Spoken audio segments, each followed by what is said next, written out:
அண்ணே மீனுக்கு white pots வந்துச்சுண்ணே, அதை சரி பண்ணி கொடுங்கண்ணே. தம்பி உப்பு போட்டிருக்கியா? கல்லுப்பு போட்டிருக்கேண்ணே. கல்லுப்பு போட்டிருக்க. போட்டிருக்கேண்ணே. ப்ளூ மெடிசன் ஊற்றிருக்க போல இருக்கு. ஆமாண்ணே. சரி ஓகே. அப்போ வாட்டர் கண்டிஷன்லாம் ஓகே. இதுக்கு வந்து ஹீட்ரு மட்டும் போட்டாலே போதும், இது சரியாயிரும். நம்ம ஆல்ரெடி பிரிட்ஜ் செட்டப்புக்குள்ளே வந்து நம்ம ஹீட்ரு இது வச்சுருக்கோம். இதுக்குள்ளே டேரெக்டாக விட்டோம்னா எல்லா மீனுக்கும் அஃபெக்ட் ஆயிரும். நம்ம இந்த கேனையே தூக்கி அப்படியே உள்ற வச்சிடலாம். ஓகேவா? சரிங்கண்ணே. அப்படியே உள்ற வச்சுருவோம். கையோட பார்த்தீங்கன்னா நம்ம ஒயிட் ஸ்பாட் மருந்தையும் கொஞ்சம் அந்த பாதிக்கப்பட்ட மீனுக்கு ஓட்டலாம். மருந்து நிறையா இருக்கும், ஊற்றிடக்கூடாது. இவ்வளோ போய் இந்த பிரிட்ஜுக்கே பார்த்தீங்கன்னா ஒரு 7-8 சொட்டு தான் ஊற்றணும்.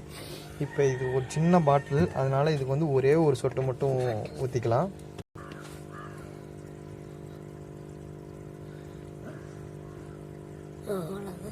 ரெண்டு நாளில் பார்த்தீங்கன்னா இது க்யூர் ஆயிரும்.